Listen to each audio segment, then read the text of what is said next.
What's good, everybody? What is going on? Hope everyone is doing well. Welcome to another edition of Friday Night Sports Talk. And this is your boy Tommy Thomas from the Bronx. And just waiting for everybody to get on the first one on. But I wanted to try to start on time because I didn't want to be on too late today. We're going to have one guest on today, special guest. Ishe Smith is supposed to join us. And we may have a second. We might have boxing promoter Joe DeGuardia. He may be on with us as well later on, about maybe 15 minutes past 11. He might jump on. I'm just waiting for my co-host Socrates to join me. And hopefully D Free will join us as well. I haven't heard from him, but I'm sure he will be on. I sent them both the links. So, yeah, man, hopefully everybody's doing well. It's been a crazy week for me, man. Just crazy with work and just other personal stuff. Want to give a big shout out to my little brother, my man Angel Dillamouth. He just got engaged yesterday to his girlfriend, who's now his fiancée, Shell. And want to just wish a congratulations to my little bro, Angel Dillamouth. I'll probably post some pictures on Instagram and Facebook or maybe even on YouTube, whatever, a little video when he proposed. They did it like they did a surprise birthday, for her and her brother. She has a brother, not a twin brother, but a brother, and they had the same exact birthday. So that was pretty cool. We was out in the Bronx, up in City Island. Anybody know the Bronx? No City Island. We was at City Island, and we had a good time. So yeah, that's what's been pretty much going on. I haven't really been dropping much content lately. Been busy. I see Crush is in the building. What's good, Crush, man? Salute to you, bro. Thanks for coming through. But yeah, man, I just been busy. I'm gonna drop a baseball video hopefully tomorrow morning. I'm gonna talk about the pitching prospect that's coming up for the Pirates, making his debut tomorrow. I'm really high on him. I think he's the goods. He throws in the triple digits. That fastball, I mean, it's triple digits. I mean, talking 100 miles per hour. He's supposed to be the goods. The last guy I could think of before him, not Garrett Cole in the Pirates, but I think of Steven Strasburg. Don't ask me why, but I remember there was a big hype with him. I kind of feel the same with this guy, Skeens. I'm not sure they're going to televise it like they did when Strasburg made his debut. They put that on, I believe that was on ESPN night game. I don't know what day of the week it was, but they made that a premiere game, and it was the Pirates. No, it was the Washington Nationals, sorry, for Steven Strasburg when he made his debut. So I kind of feel it's the same type of energy when Paul and the Pirates, when Paul takes them out for the Pirates tomorrow. But I don't think they're going to make it nationally televised like they did with Strasburg. I'm going to look into it before I drop the video, of course, so I can be specific. But, yeah, that's what I'll be doing. And then also the Boxing Casual will make his debut hopefully this weekend, a.k.a. The Casual Boxing Fan. He'll make his debut this weekend, talk a little boxing, drop a little short clip video. I'm going to try to do a series with that. Going to have some fun with that. It is not me, though everybody may think it's me. It's not me. It's my cousin. He talks like me, looks like me, sounds like me, but it's not me. It's the Boxing Casual. So just in case, just want to let y'all know, it's not me. So, but yeah, without further ado, we get talking. Let's talk something. Let's talk boxing, son. My guys are late. I don't know what's going on. We're like almost 10 minutes past the hour. Of course, we know Socrates Palmer is always late to the show. That's just what Sock does. And we're going to talk about Kambosos and Loma tomorrow, and that's why I did this with the milk carton. Missing the Lomachenko fans are missing, right? We haven't heard any Lomachenko fans since the Devin Haney fight. Where a lot of Lomachenko fans and the Devin Haney haters, they thought that Haney won, and rightfully so. It was a close fight. I did not think it was a robbery. I thought it was a close fight, and Haney got the win, but we haven't heard anything about Loma, since they announced this fight, and even then, it hasn't been any buzz to this fight. I think this is going to be a good fight, and there's a part of me that thinks Kambosos is going to pull this upset tomorrow. And hopefully we'll talk about that in a few minutes when everybody gets on. We'll also probably touch up on the Canelo fight last week with Munguia, and then of course we'll talk about what everybody's talking about. Ryan Garcia and the PED scandal, right? PED scandal 2024 with Ryan Garcia. So we'll talk about that as well. Hold on one second. I got a text from Ishe. Hold on. Okay, he said he's getting on now, so Ishe will be on shortly. He just hit me up. Hold on, let me just respond on my phone. Sorry about that, gentlemen and ladies, if you're watching. Hold on 1 second. Let me just ay, Dios mío. Hold on. Bear with me, guys.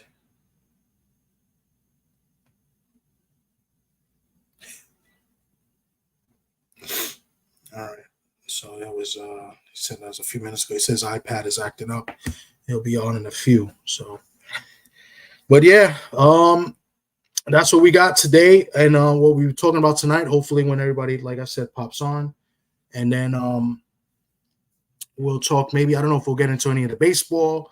I haven't seen anything today. Today has been a slow day for me. I've been actually passed out earlier. My man Brian Corbin wanted to hook up and link up and get a drink or two, but I passed out and I couldn't make it out there. I know BVO's in the city, and he was trying to.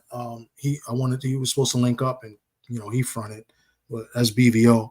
But I passed out. Haven't really watched anything at all. No baseball or anything, so I don't even know how the Yankees did. I just got a text from Joe DeGuardia, so he'll be on. So our guest will be on. That's confirmation. I just said the StreamYard works with a cell phone or laptop. Yes, so we answer that. So that's two confirmations. So we'll have our two special guests on for sure. I just don't know what's up with my co-host. They're missing. But yeah, let's see. And then I got guests not showing up either. We're not. It's a pretty empty crowd tonight. But if you're in the chat, say something. We could talk until these guys get on the live with me. But yeah, hopefully everybody, like I said, had a good week. Hopefully everybody enjoyed the fight with Canelo. I don't know what you guys thought, but I thought Canelo let Munguia off the hook a few times.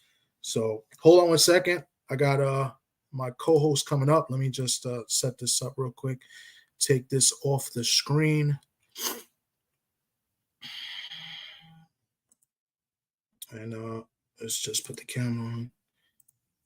What up, Sock? There he goes. One of my best friends in the whole wide world, Mr. Socrates Palmer, has joined us. What's going on, Sock? I tried to start on time early because I didn't want to be on too long. But it's great for you. Great to see you. Great for you to join us.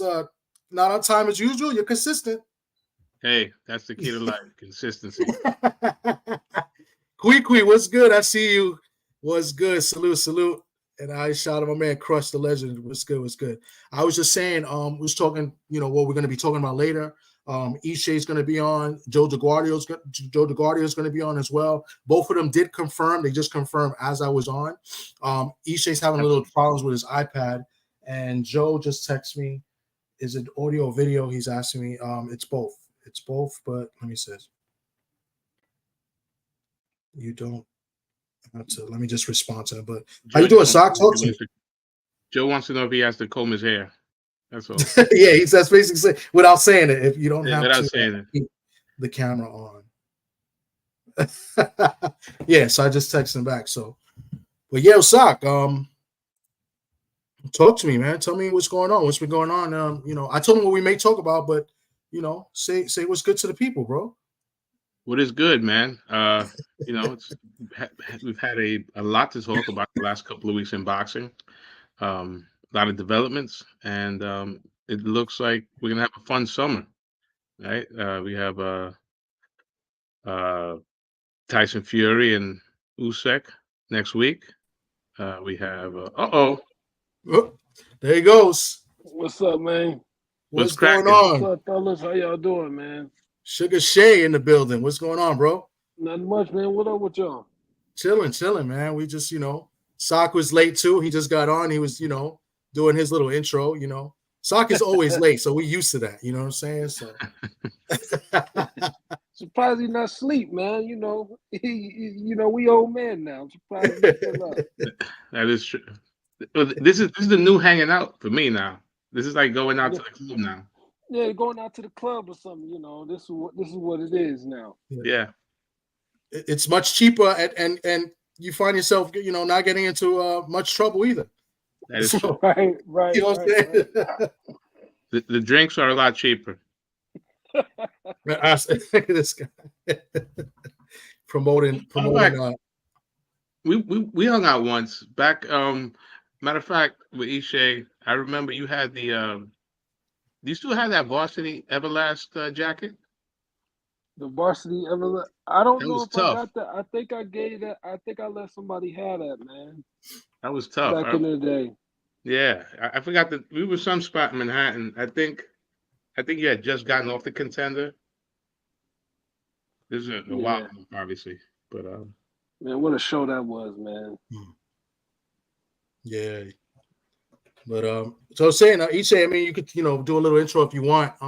But I was saying earlier we're going to talk about a few things. We had a couple of topics. There's a lot of things going on in boxing right now too. So we got a lot of there's a bunch of things we could cover.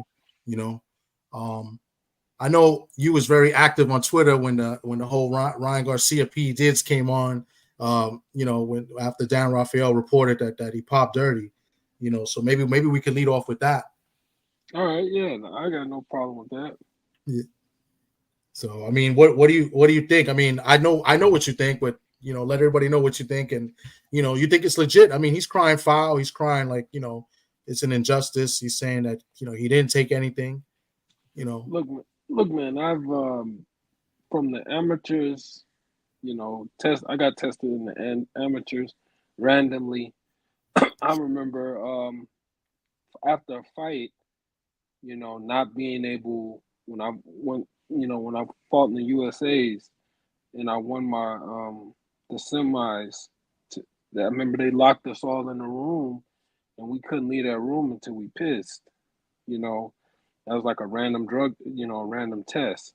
So from the amateurs to the pros through VADA, because the WBC had that, where if you was in like the top 10 or the top 15, you had to be randomly tested. So I've never popped dirty. You're always responsible for what you put in your body. That's number one. No strength coach, no nothing. You employ all the people. You pay the coach. You pay everybody. Nobody gets paid unless you fight. That's the bottom line. You employ all these people. So you're responsible for what you put in your body. That's number one. Number two, I don't see um what would they have to gain by making him test dirty. Those tests are pretty like efficient, like the way they do it and how the process is.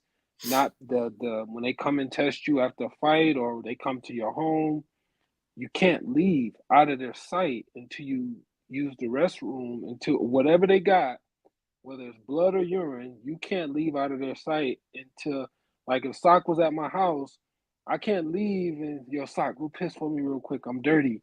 Like you can't do that. Like they're gonna stay with you the whole time. So when you give them the specimen or when you give it to them, they seal it, they make you initial it, they put tape on it, you know, and whether they send it off to a lab, whether they take it to a lab, it's very, very, and they put it like in a bag, tape it up. It's very precise how they do it. So it's very, to cry foul now, it's just, I mean, the guy was saying he smokes, he drinks, he partied the whole time. So now we're supposed to believe that they tainted. He reminds me of Donald Trump. Like, he, I swear, like the similarities are just, and he has this cult following that will believe anything that he says, like anything. Oh, I'm clear now. I guess I'm cleared. No, you're not cleared. You still got the one drug in you that you got to account for. Why was that in your system? That just doesn't show up. So there's just a lot of misinformation being used from his side. Like I say, he's taking the thing out of Trump's playbook and just get on social media and just talk a whole bunch of shit, and his fans believe Yeah, him. it's And at the end it's of the day, you have to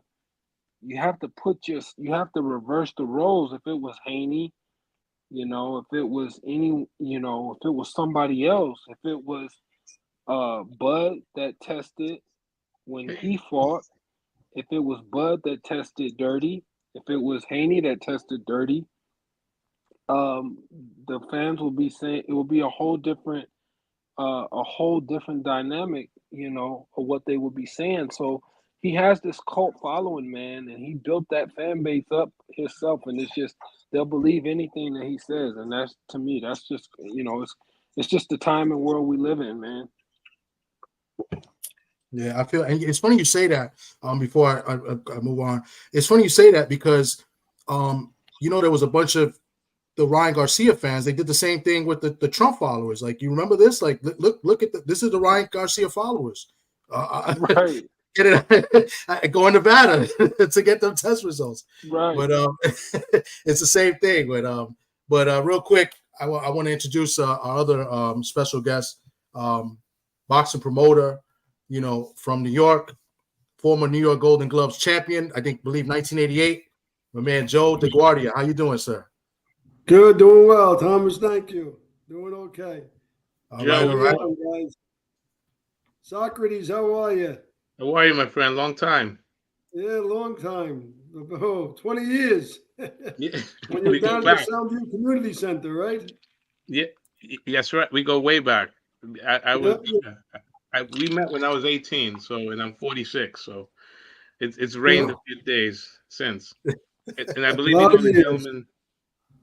I believe you know the other gentleman. Of course, I know Ishe. Good fighter. Hey, how you doing? How you doing, champ? Doing good, man. How are you? Doing all right. Did you guys cross paths? Did you have Paul Wallach? Did I have who? Paul Wallach. Powell Wallach. Yeah, Paul Wallach, right? Right. Yeah. But we had Powell against a few of our guys. Really more. We weren't promoting him exclusively. Okay. We pretty much, but we had him against a couple of guys, the Delvin Rodriguez fight, things like that. Okay, so when Ishe fought him, he wasn't with me, no. Okay. No. That's why he lost. What's that? That's why he lost. Exactly. Wow. But Joe, we were just just talking about Garcia and different topics in the sport of boxing. But I guess before we continue, maybe you want to just let people know a little bit about yourself. I gave a little intro. Maybe you want to touch up on that.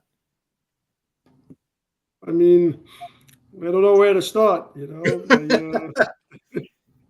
Well, I don't. Boxing. You're from New York, but what part of New York? Because I know you went to Fordham University, and I know you took over the Morris Park Boxing Gym, right, in the Bronx. Yeah, well, I'm from the Bronx. Okay, you're from the Bronx. I wasn't sure. Yeah. No, born about 20 blocks away from the Morris Park Gym. Okay. And it was the Morris Park Gym was a gym that was started by my father when I was fighting when I was a kid. Mm-hmm. So I think he started that. I had to be maybe 7 years old, 8 years old. About 8 years old, maybe 9 years old, something like that. And basically, I boxed out of the Morris Park Club pretty much a little bit later. Most of the times, my early fights were other gyms. But then, we really started focusing on Morris Park and fought out of it for the Golden Gloves and everything else, the Junior Olympics, the U.S. teams I went on, all boxing out of Morris Park in the Bronx. And ultimately, my father did it. Ultimately, we moved the club to a bigger place, a couple blocks away. And the Morris Park Club is still going. I'm happy to see it. It's being run by one of my former fighters, Aaron Davis, former world champion, a guy who, we were both rivals in the Golden Gloves years ago. But now I ended up managing, promoting him, and now he's running my gym. Nice. So anyway, to answer your stuff, history, I've been in boxing my whole life, grew up in the sport, from the gyms when I'm a kid to the smokers when I was, 5, 6 years old fighting, and boxed my way through college and law school, and, like you said, won the Golden Gloves, fought for the U.S. team, all that stuff. Ultimately, when I graduated law school and went to work, started working with fighters as a manager, then a promoter. And, things have taken its path. A lot of years of absolutely. promoting. Yeah. And you won the Golden Gloves while going to Hofstra, right? You was in Hofstra at the same time. Yeah, You won the Golden I went Gloves. to Hofstra Law School. Yeah, Okay. that was after Fordham. I went to Fordham University for college and Hofstra for law school. Law school. Okay. Yeah. Cool. And then you promoted guys like Antonio Tarver, Demetrius Andrade, A whole bunch of Joe Smith Jr., Will Smith Jr., a whole bunch. Chris Tackham, Algieri, Chris Algieri, yeah. Mhm. Yeah. Whole host of them. The old days, Lou DeVal, David Telesco just called me today. Yeah. All Yeah. the Eric Harding. Okay. Go ahead, Socrates. Say something. No, well, I think you probably had the most fighters fight Roy Jones Jr. Like you, Yeah. right? You kind of like the villain in the movies, in the cartoons, and you kept throwing We these were. different We were. So many. And every time he beat all my guys over and over until Yeah, finally Papa got him. until Tubman got him. And no excuses. No, Exactly. That was some night. wow. Who That was was the a first good fighter night. you ever worked with? You said Who's the as a what? manager. Who's the first fighter that you managed? First fighter I ever managed was Lou DeVal. Lou DeVal. Yeah, he became world champion. I took him from his first pro fight, and we won the championship with him. He's one of the reasons I started promoting, because I couldn't get him fights. He was a southpaw, sneaky, shifty, and couldn't get him fights. So I started promoting to get him fights while I was managing him. Okay. He fought Roy Jones, right? Yeah. He fought Roy Jones. Yeah. That's the one thing I say, the mistake I made in boxing, because he dropped Roy. He was the first one to drop Roy. Yeah, he did drop Roy. Out of the garden. What I should have did is I should have jumped in the ring and said, "Yeah, we won." Get disqualified. We have a rematch. He's the first one to knock down. He's the first one to knock down Yeah, Roy Jones. first one to knock down Roy Jones. Yeah, hit him perfect. And then Roy won the fight in a decision. But yeah, Lou was the first one to drop him. Yeah. Shay, you were around Lou, right? Because he was at the Mayweather gym and he trained your buddy. I did, yeah, Badu Jack. I did, yes. Badu Jack. Yeah. Mm-hmm. Mm. Yeah, How was Badu Badu Jack? You still speak with Badu Jack? I haven't talked to Badu in years, but last I heard he was living in Dubai. Yeah. Okay. He actually has a win over one of my guys that we did out in Saudi Arabia. That was a wild fight. You think about anything that could happen in boxing. So 2 years ago, he fought Richie Rivera, Popeye. And he beat Popeye by a majority decision. But the interesting part is that in the 8th round, that fight went 3 minutes and 58 seconds. And that's what really had him lose the fight, because he tagged Richie Rivera with about 5 seconds left in the round. Oh. And then the round that Richie would have won, he lost because he got banged around the last 58 seconds, basically those extra 58 seconds. Wow. But yeah, it's crazy how things happen in the game, because in all likelihood he wins the fight, but for that fight going 3 minutes and 58 seconds. And that was with Badu Jack. It was a big fight. Wow, that's crazy. How does that But happen? anyway, 58 seconds, a whole minute. Yeah, well, according to the timekeeper, they had a problem with the clock because the internet went down. It was crazy, but Wow. it happens.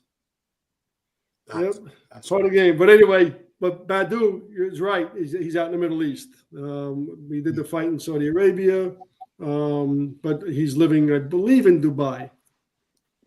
Okay. And I know you have a promotion. You have a fight card tomorrow, correct? Yeah, we're out here in Long Island right now. We had the weigh-in today, and tomorrow we'll be on at. We start the first fight 7:45. That's at the Paramount, place we do a lot of fights in Huntington, Long Island. This will be our 47th show there, and we typically sell out every show. And we're also on our channel, starboxing.tv, where Okay. people can watch it, subscribe in, and stuff like that. All right. And Oh, So that's it's good. who's the headliner tomorrow? Headliner is Junior Yunin. Okay. He's, Tell us something about Mr. Yunin. Mr. Yunin's 19-0. He was a child prodigy as a boxer. New York Times said he was a boxing prodigy when he was 8 years old. You know, he's a good fight. His father was Sharif Yunin. He was a trainer of Paulie Malignaggi, a bunch of other guys in Brooklyn. Look, we got high hopes for him. He's in a hot division, 168 pounds. You know, there's a lot of big fights in that division, and this fight's for the WBA Continental title. And, you know, our hopes are that we get him in the ratings in the right spots and make a move with him. He's got a huge amateur background. He was a, you know, multinational champion, junior Olympic champion, Golden Glove champion in the nationals. So we'll see, you know, this we got high hopes for him, but he's got to come through tomorrow. And this the WBA Continental, this will put him in the top 10. Is it a guarantee? Yeah, I should put him in the top 10. Okay. Yeah. All right. That's Cool. the hope. Okay. Nothing's guaranteed in life, but that's Nice. the hope. And certainly not in boxing. Right. Certainly not in Yeah, boxing. especially in boxing. Yeah. Yeah. Yeah. Yeah. So that's pretty cool. So yeah, so Kid. you know, I guess. I lost you. Okay. Sorry, I don't know. I don't know if that's me or yeah. Is that me or is that someone else? So like I'm like freezing. But can you hear me now? I'm sorry. Yeah, I Yeah. hear you. Is it me? Am I breaking up? No, I hear you. You're Yeah, I good. hear I hear you. you. Okay. All right. I'm sorry. Yeah, it's just my internet in this area. I don't know what's been going on this week. The service has been crap. But yeah. But to continue, you know, Ishe was telling us we started out talking about, you know, the latest news with Ryan Garcia, you know, after his big win over Devin Haney, and then the news that he popped, you know, dirty. What do you think of the whole quote unquote scandal? Because he's in denial, he's denying it. And what do you think about that, Joe? Look, I mean, I've seen so much happen in this sport and in life in general.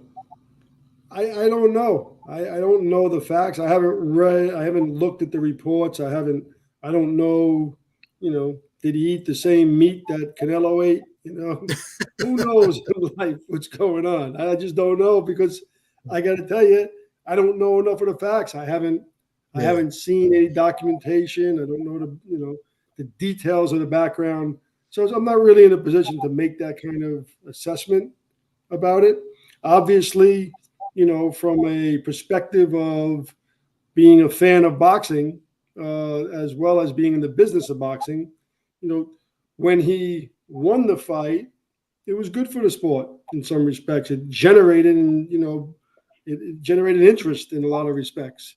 You know, people were surprised, and he pulled it off. So, you know, if in fact it turns out that this is a taint on the fight, that's disappointing. But, you know, I don't know. I don't know enough about it right now. Obviously, it has to go through the process and see. And, you know, I come from a legal background, so I'm more of, you know, got to have the opportunity to defend them, you know, defend themselves. So, But you're not a defense I don't attorney. know. You're a prosecutor. Yeah, well, Right, I was, but first I came out that way in a prosecutor, Okay. but all my years after of making money was as a defense attorney. Oh, okay. All right. I'm sorry. Yeah. I know you. I know you started as a prosecutor. Okay. All right. Yeah, I started that way. That's for the experience. No, but look, So ultimately, I guess he'll go through the process, and you know, we'll see what happens. Right now, I couldn't, not having enough of the facts. It's hard for me to make to make the statement that says he's right, he's wrong, or whatever it might be. okay. My guy PYP Boxer says my guy Ishe Smith hit Ryan Davis so hard his whole family felt it. I remember that fight. Well, we do know we do know he tested positive. Yes, Yeah. That is a fact. that's a fact. He tested positive with the 2 different samples, and the only thing that hasn't been tested is the B sample. But we know for a fact he tested positive the day before and the day of. So But you don't have the numbers B and what sample. I tell you, here's the thing. And again, I'm not defending him because I don't know that either. Sometimes, when there's smoke, there's fire. But the flip side of it is that, I've been on cases on trial where, the chain of custody is broken. And, you can't rely upon the results sometimes because if somebody tainted the evidence. And I don't know what happened here, but I wouldn't want to presume it just because of my background. And I say, I'd give him the opportunity to defend himself. I don't know what that windup's going to be. And Ishe, I get it. Where there's smoke, there's fire sometimes, most of the time. But yeah. But I just, I don't know enough, and I haven't seen the B sample, the results of B sample. I haven't seen the chain of custody of the samples that he did get. We do know that other fighters have gone through this process, and it's turned out that there was reasons for it. Something you could evade, Canelo in Mexico, a lot of things can happen. So I don't know. I just, I don't feel comfortable right now, saying whether I think either way. Okay. That's fair. We don't want to put you in enough a there. comfortable spot. Yeah. You've dealt with the New York Boxing Commission hundreds of times, countless times. And the Athletic Commission, they're pretty, what give me your experience, and did you ever feel like there was anything not on the up and up? Not on the up and up in New York or in other states or in New other York places? and in other states. Are you're like, Listen, I mean, I'm in the business, mhm. so I don't want to kill myself in this business on the commissions. But the reality is that I've many times not been happy with athletic commissions and regulatory bodies, and I think that oftentimes we're in a sport where the people who know the most about the sport, promoters, fighters, managers, guys that are really, really in this sport and taking care of the business of this sport and, looking out for the sport, sometimes, we're controlled and dictated to by athletic commissions that don't have that kind of experience. And, it doesn't help the fighters. It doesn't help the promoters. It doesn't help the business of boxing.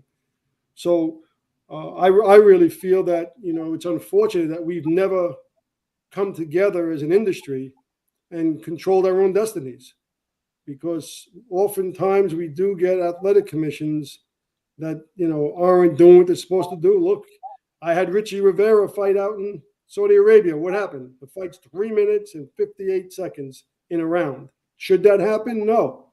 I've had guys in fights that got decisions that were, terrible decisions.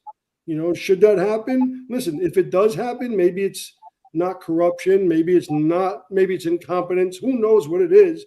A guy just has a bad night, whatever it might be. But there should be repercussions. We should be looking at why and how that happens. And it doesn't, get swept under. Should a guy be fighting with gloves that are, where the padding comes out, or it's you play with the padding and take it out, and things that happen in, the Resto or the Moraga fights and things like that. Those were the product of athletic commissions.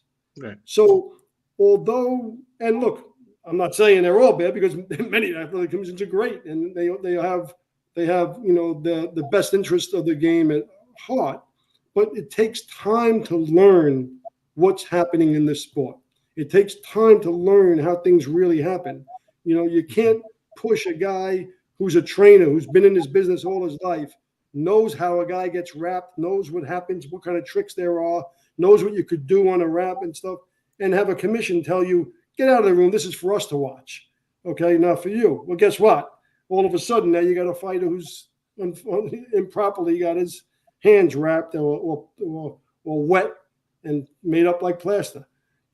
Those kinds of things can happen. And, you got to rely upon the people that know what they're doing in this game. Unfortunately, the game has gotten where sometimes you don't have that here. In my days, a trainer showed up with his buckets. He showed up with his sponge. He showed up with his scissors. I mean, everything that you need as a trainer. These days, it's an easy thing for a commission to say, well, the promoter should provide buckets. Okay, bring not buckets for the ring. I'm talking about the buckets where you keep your stuff, or towels and stuff. What trainer doesn't bring a towel? You're supposed to have those kinds of things. But I think we've gotten, in some respects, we've gotten away from the people doing what they have to do. A trainer's supposed to be a trainer, know what he's supposed to do. A promoter's supposed to know what he's supposed to do and handle his business. Look, if a promoter puts on crappy matches, you're not going to get fans. So, sometimes you got to regulate by saying, hey, let me see who the promoter is. Let me see if we're licensing them. Okay, let them make the matches. Okay, they know better than the regulatory body's going to know how to make a match. But that doesn't happen often these days. A lot of times the regulatory bodies are making the matches. So in a lot of those areas, and I don't want to keep dragging on, but in a lot of those areas, I think that the regulatory bodies are good and the other commissions are good. We need them in certain respects. But I also think there needs to be more of a give and take and an understanding amongst everybody, and taking the experiences, the collective experiences of all of us, promoters, managers, boxers, the people that are in the sport should have a say about the sport. And the athletic commissioner, she stepped away. Kim Sumbler. Oh, well, we're talking about New York right now, and with respect to New York, look, Kim stepped away. She stepped out of the commission. I think that was coming for a while. It was her plans. You have Matt Delaglio, who's has stepped in as the interim. He's got a lot of experience in the game now, which is fortunate. He's been doing it for a long time. A lot of times we all like to jump and say, let's get somebody new in there. And then you got a learning curve for 3 years of the new person. Is it still the governor? Is it still a political appointment? Yeah, it's a political appointment. Absolutely. Okay. But that's often in a lot of states. And I like, for me, I liken it to when I deal with a manager as a promoter. When I deal with a manager as a promoter, I really prefer to have a guy who's experienced and knows the business. Okay, it's so much easier when somebody knows the business to deal with things. Look, it's okay that they know the business, know how much money a fight's worth. That's great. We're not looking to get overpaid from our perspective. We're not looking to underpay somebody. If somebody knows what they're doing, you can cut to a deal right away. And the same thing with the athletic commission is. I prefer somebody who's been in this game and understands the game, knows what happens in the game, knows the issues that come up, because you have a better shot of making sure that things go the way they're supposed to go when you have somebody with experience. And oftentimes, we're talking about political appointments, and if somebody new comes in, they just get appointed, they don't know the game, and it makes it difficult until they learn it. And you go through a lot of aggravation while they're learning it. So, frankly, I think, we have Matt now at the head of the commission, and hopefully he'll do a good job. I think he will. He's been around a long time. And we'll see. It's not as if we haven't butt heads. We all do. That's part of the game. Right. And I disagree with certain things at times that he's, decided on. But at least he's been in this sport. He understands it. He's been around it. You see the different parts of the sport, and that's important. Wow, great insight. That's great. Sure. Um, So tomorrow's show can be seen online. Yeah, starboxing.com. And we're in a new world. You know, I used to do all these shows on ESPN, USA Network, HBO, Showtime. And, you know, now everybody could go stream it right on your phone, on Streaming. Roku, on the Yep, iOS, everything's- Apple, Yep. you know, the internet. Yep. It's a new world, you know. Hmm. So, but yes, Yep. you can watch it on starboxing.tv. Okay, cool. So you got something to watch tomorrow. Tomorrow, It's something to watch tomorrow night. You know, it's you yeah. got Look, going up all against the the support's Lomachenko good. fight, right? In What's Cambosis. that? Is it going Well, up against the same time as Well, Lomachenko? yeah, although I mean they're a couple hours difference in time zone, so they're probably going to be going in the afternoon Saturday. Okay, so you got to time the main event. Yeah. All right. What time? You got to time the main event. We don't want to be flashing back and forth. So Yeah, no, you'll be okay. I think you'll be all right. all right. They're still down under over there. The Okay. big time difference. You Okay. should be good.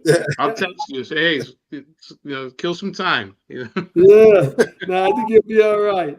That's Okay. going to be an interesting fight. I mean, Good. we'll see how that one turns out. Yeah. But it's good that Yeah. Speaking of that, like, who do you think? Yeah, who you think?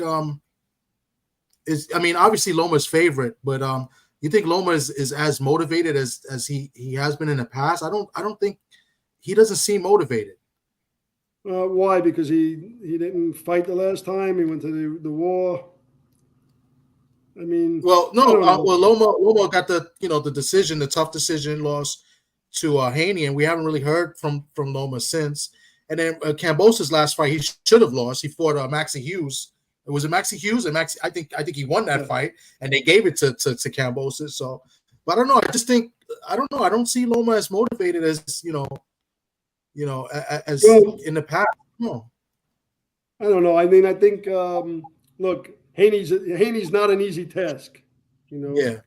And it's a different fight for Loma to fight Cambosis style wise and everything else than it was with Haney. So I mean, look, he's getting up there, Loma. He had a huge amateur background, which takes a lot out of you.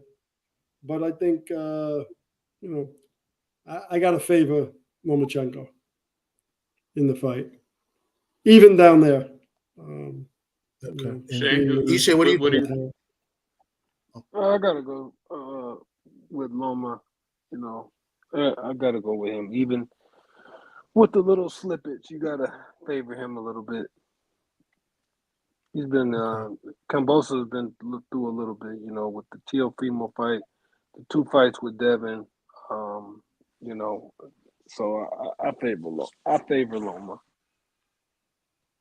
Yeah. Yeah. What do you think?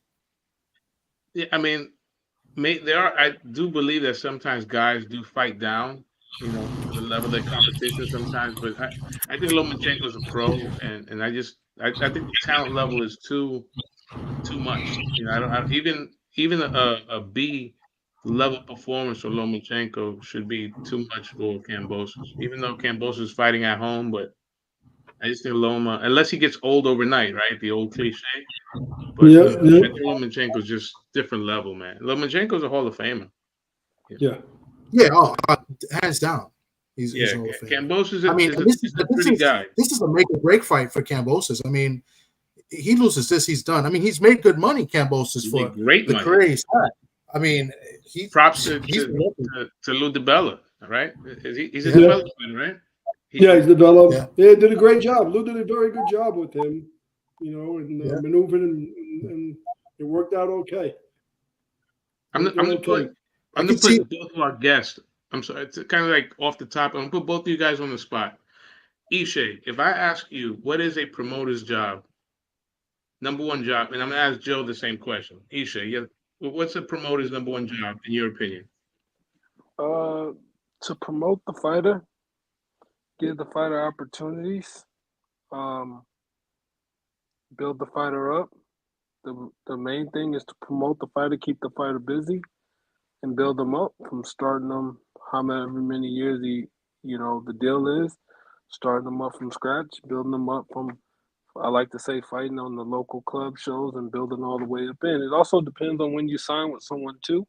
You may sign with someone and you're a little bit more established, and that can kind of, determine how fast the promoter moves you too. But ultimately, the promoter's job is to promote you and keep you busy. It seems like nowadays, I don't know, I wouldn't want to promote. If I was going to promote, I would probably only promote local shows. It doesn't seem like the job of promoting now doesn't seem like it used to be when I was coming up. I like those. I started at a low, like just a club show level. Fighting once a month or every couple months, and I love that part of it. Now it just seems like I would hate to be a manager now. You got guys fighting once every 18 months. Back when I was coming up, champions were fighting like 3 times a year, at the minimum twice. And now guys are fighting once every 18 months, once every 2 years. Like, I love Bud. I think Bud is one of the top fighters in boxing, pound for pound, one of the best, but he's fought 4 times in 4 years. That's absolutely, that's just absolutely crazy. That's unheard of back in the day when you had Shane Mosley, Oscar, when I was coming up, and just other champions. You were used to seeing them. They were household names because even the networks promoted them. And I think the reason the HBOs, the Showtimes ended up going out of business because they got away from promoting. Those networks built fighters by showing them, and I think now you'll see this guy once every 16 months, once every, it kind of just got saturated. So I would hate to be a promoter in today's market unless I was promoting like on the local level, because you can never miss out on the local level, man. You can make stars on that local level. You really can. Joe, look, same question. And what do you expect from your fighter if you're, being, the promoter? Well, look, I mean, I think Ishe was good because he that could be a commercial for me. He had it perfect. Very good. I, from the perspective of a promoter, I agree with a lot of what Ishe says, and providing opportunities is really the important thing. I mean, I can't fight for a fighter. That bell rings, I step out of that ring, but I could provide those opportunities. I'm doing my job. And the way you provide those opportunities is by moving them, keep them busy, giving them opportunities, build them up. I build up on the club level. We've done big shows, done HBO shows, the whole bit. But my love is those club shows. I mean, I love the Paramount. In the old days, it was Yonkers Raceway, and in the Bond, the whole bit.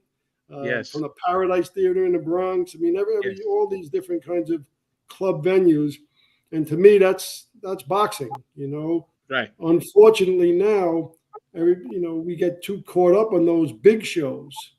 And yeah, they're great. You make money on them. I love them in that regard. But you can't really build guys because you don't have activity. You need the activity. You need to be able to keep them going and showcase them and let them learn their craft. Very few fighters are really learning their craft these days because they're not staying busy and staying active. They don't want to fight as often.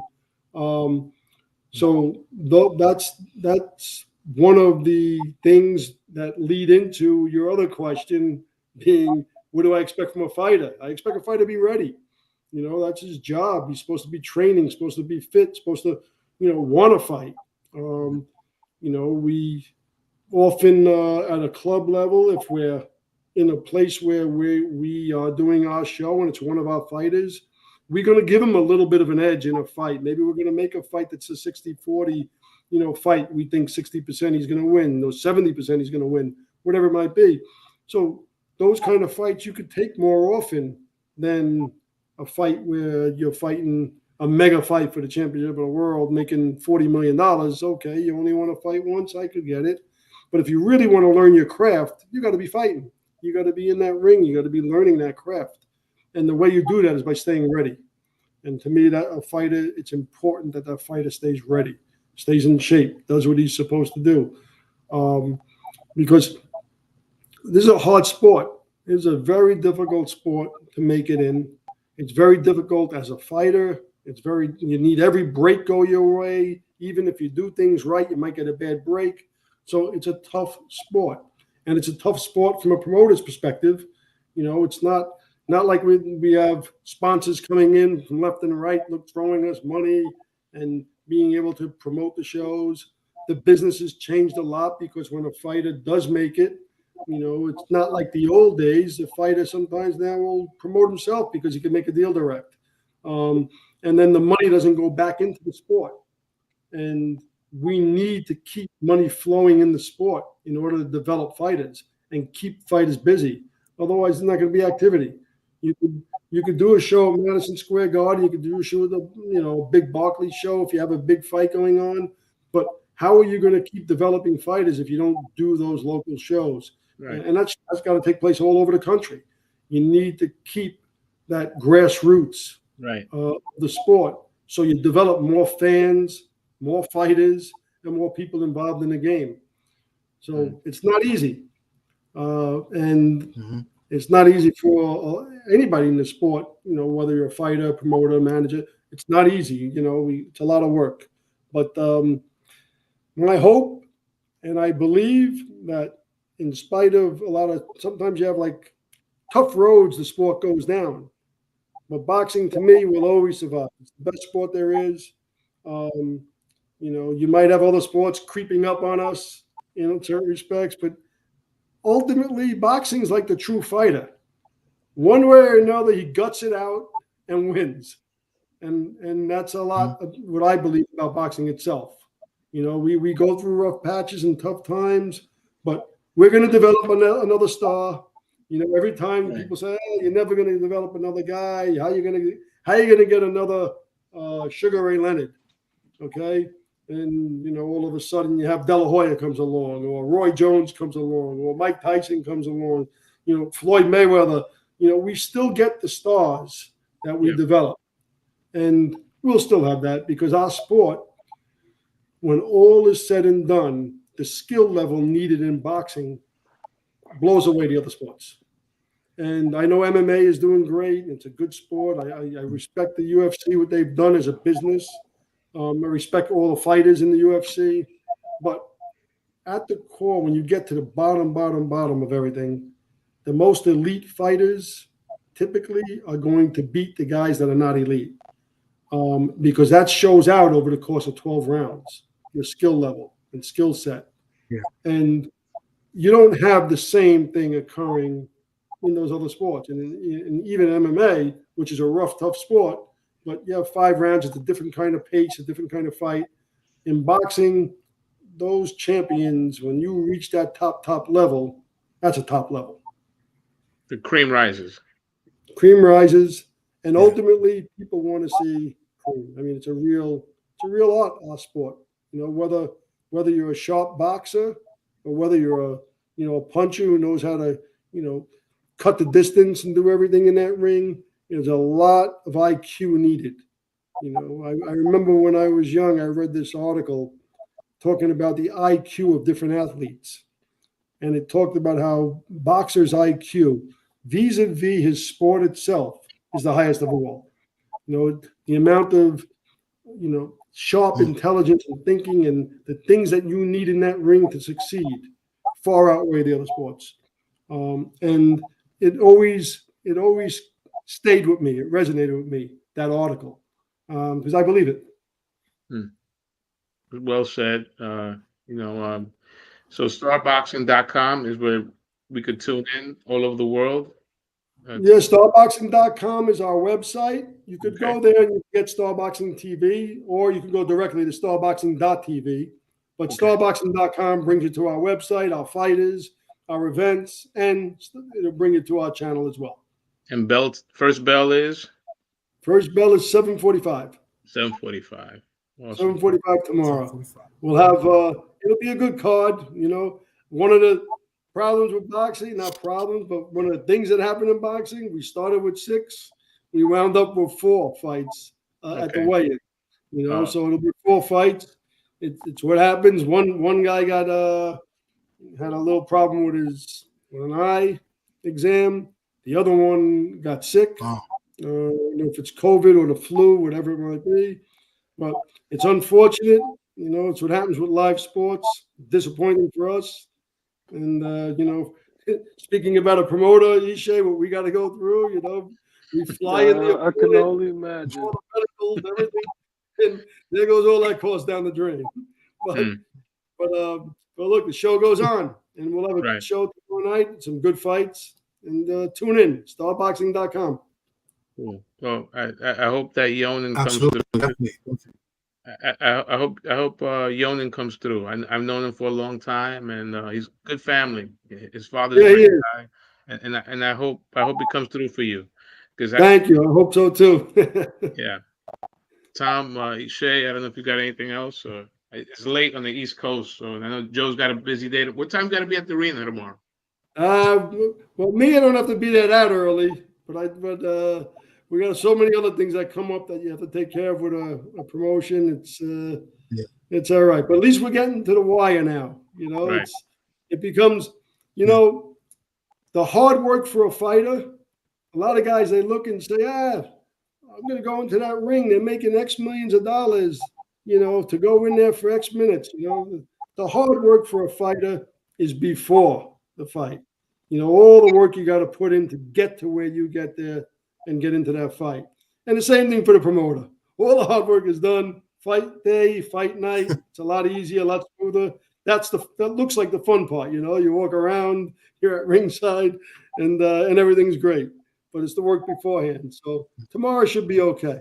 Good. I hope I didn't jinx myself. No, not at all. We're good luck. We're good luck. Our promoters are undefeated before they come on the show. So. Good stuff, though. Yeah. Great being on, and look. Thank you. I think you guys are doing great. Good job. It's great seeing you still staying with the sport and staying on it and putting it out there. That's what we need. We hope to have you back on. Thank you for it was last week, but we're friends for a long time. So hope to have you on, soon again. And thank you. For sure, my pleasure. Good seeing you guys. Ishe, take care, champ. Take care, man. Take care, Joe. All right, guys. Take care. Thank you, Joe. Appreciate you coming on. Thank you. Thank you, Tom. Absolutely. And I like the Bronx. That's right. All right. Absolutely. Okay, that's another main thing, right? Representing the Bronx, right? 100%. We're all legends in some way. So absolutely. Good Thank stuff. you. Take care, guys. Bye. All right, man. Take care. Real quick, hold on 1 second. Shout out to my man A1 Hoop Zone with the $10 super chat. Appreciate you, A1. Says he's enjoying the cook. Thank you, A1. Appreciate you, bro. Yeah, that was pretty cool, man. Joe coming in and stuff, talking about his promotion tomorrow, Star Boxing. Got a card tomorrow. Check that out. 7:45 is start time. It's got 4 fights. Yeah, that was pretty cool, man. Hopefully we could get him on again. Oh yeah. Another time. Yeah. Like Shay but said, I want to continue. There's one question I want to ask. It's like, sorry, I don't know why. My thing is like buffering. Am I stuttering like when I'm talking? Like, is it buffering? Because it like buffers every now and then. I'm Gucci. I mean, I was just gonna echo what Shay said. You there? That's I don't hear you. That's probably your bootleg internet service, man. Okay. Stick a quarter in the machine, man. It's all week, bro. It's been acting up. It's been acting up all week, bro. A quarter so he can put it in the machine. I don't get the super chats. You gotta talk to your man. Yo, get a man a quarter so he can stick it in the machine and it can give him 15 more minutes of internet, man. They super chats. Man, I don't know what you're going on. What you doing, man? Yo, we was here the last time. It wasn't like this. It's crazy, bro.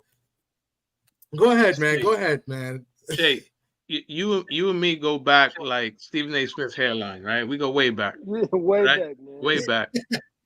I gotta ask you. your man Tank. Tank said his Glock got no safety. Everybody catching strays this week. Yo, you know what's crazy? You know, I've been supporting that kid since that kid was on my undercard. You know, when Mayweather Promotions first saw him, and Yeah. I told him, I saw him in the gym, and you know, I'm a student of the game. I saw him stopping guys, man, like left and right in the gym. I think I told y'all last time, like 154 pounders, I saw him stop a dude. And I told him, I said, man, you're 135? I was like, 130, 135? I said, man, I haven't seen that kind of power since Diego, man. Since my boy passed, like I would see Diego do the same things in the gym. And that's when you know somebody's power is legit. When you stopping them in the gym as well with the big gloves, the headgear, that's when you know it's legit. So I told him, man, like I haven't seen that. And me and him, we're not like close, but we've been rocking. Like he followed me, I follow him, and we kind of say, well, you know, I retweet his shit. He may have shot me like 1 or 2 DMs over the years, but you know, we fuck with each other. Like I'm cool. Like I've always supported him. But this week he he unfollowed me. He mad because I don't Really? support his stance with Ryan Garcia. Like I don't know Oh. when the love affair happened between those two. Like I'm confused. Like I have Yeah, no yeah, idea. that's crazy. I didn't know. I Yeah. have never. He I have, unfollowed you? yeah, I have never seen. Listen, I was happy as Wow. fuck when Chico stopped, when he came back and stopped Castillo. Chico, my man. I've never fought Chico. Like, I'm cool with his family to this, like, not as close as we used to be, but if I see his family, like, it's love. Like, everybody in that family, I got mad love for them, man.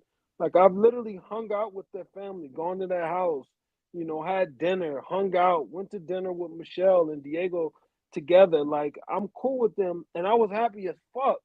But I cannot imagine having no ties to nobody, being that happy he beat somebody. Like I'm like, bro, when did the love affair start? Like when did you start capping Mhm. so hard for dude?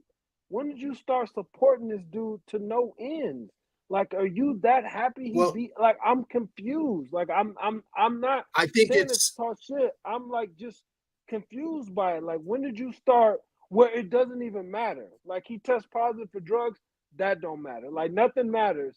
You like, I'm confused. Like, Devin is my guy. Like, I've known Devin since he was a kid, since him and his dad had their own gym, did it their way. Like I would go to their gym when he was a kid. His dad got that gym for him. I known Devin since he was a kid, but I rock with Devin. But I'm not Team Haney. I'm not Team nobody. I'm just team like I support the fighters who I love seeing fighters start when they're little kids and live out their dreams and go all the way to the top like that. And I know Devin personally. I've seen the work he's done. So, you know, I fuck with Dev. So it's cool. Like, but that shit right there he pulled, that is some fugazi. I've never seen this kind of shit in my life, bro. I've been in the game over 3 decades. I've never seen nothing as crazy as the love affair between them two, man. Never.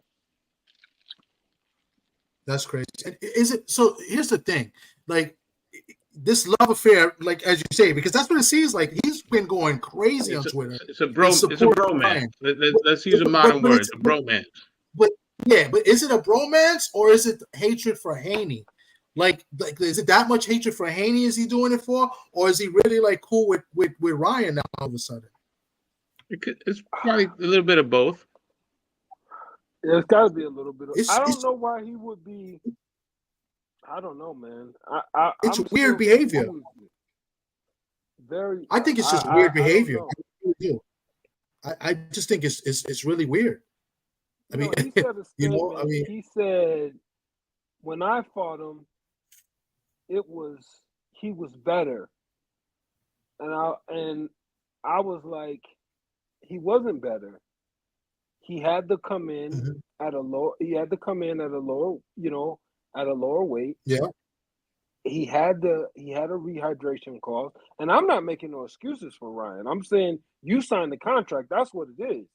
I'm never yeah, gonna. If you sign that contract and you sign up for that, I'm never gonna go back and say, like, a lot of people discredit Tank's victory. I've never been that guy, because when you signed the contract, you knew what the Right. fuck it was from the jump. So you can't say, "Oh, I was dehydrated." No, you quit. You took a knee. You fucking quit. You knew what it was when you signed the contract. But I'm not gonna also sit here in the same breath and say Ryan Garcia was better that day, because he wasn't. He was absolutely better when he fought Haney. He came in overweight. He was a lot bigger. And if it comes out that he was on some banned substance, that makes it even worse. So he absolutely was better when he fought. Listen, 3 pounds, a lot of people say it's only 3 pounds.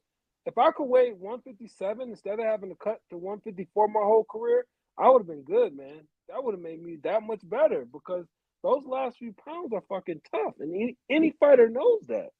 Anybody in boxing knows those last couple pounds are the worst pounds you'll ever lose. So the fact he came in 3 pounds overweight, the fact that he was on some type of banned supplement possibly when this B sample finally comes back next May 22nd. So like I said, he wasn't absolutely, I don't know if he thought I was gonna get on his train supporting Ryan, but dude, I'll never support that dude, man. I don't support dudes like that. That is just crazy. Yeah. I don't support dudes like that.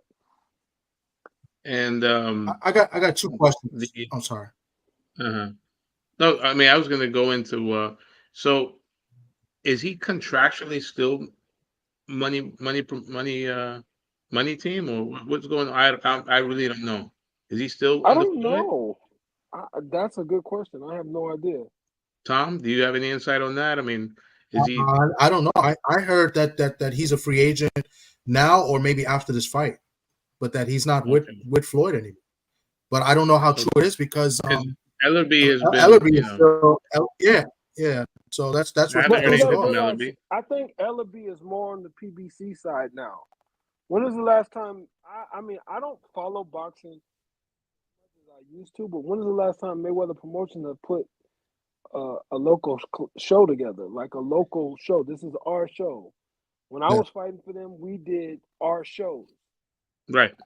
mixed in with maybe a couple true, PBC fighters, but they were our shows. But now it seems like we're doing, now it seems like, now it's maybe PBC cards mixed in with maybe 1 or 2 TMT fighters. I don't even, besides, the young kid, I don't even know nobody that they've really got signed and that they're really promoting from that side. But I don't think Ellaby's on the Mayweather promotion thing. I think he's working for PBC now. Is Floyd? No, I don't think so, because has he escaped I don't see Dubai? Ellerby on. I heard he got out. He got out. I heard he got out. Yeah, Okay. they said he got it. Yeah. Okay. But I don't see Ellerby doing PBC fights. Like, only when it's like Tank. I think he was Well, talking they got about Rolly, Canelo. right? They were talking about Canelo that week. He didn't have no. He was promoting. Yeah. I follow him on Twitter, so I see his tweets. Is Canelo this? Is that, he's promoting, and he's promoting more. He's not just promoting Tank. He's promoting the card. Like, he was speaking about Benavidez, and he was speaking about Tank. I mean, Leonard didn't used to promote like that. So I think he's because I don't remember him. side. What was the last? So that the first Amazon Prime PBC event this year. I don't think Ellerby was part of that, though. With Zoo and Pandora. I don't think he has a role with PBC. I think he has a role with them.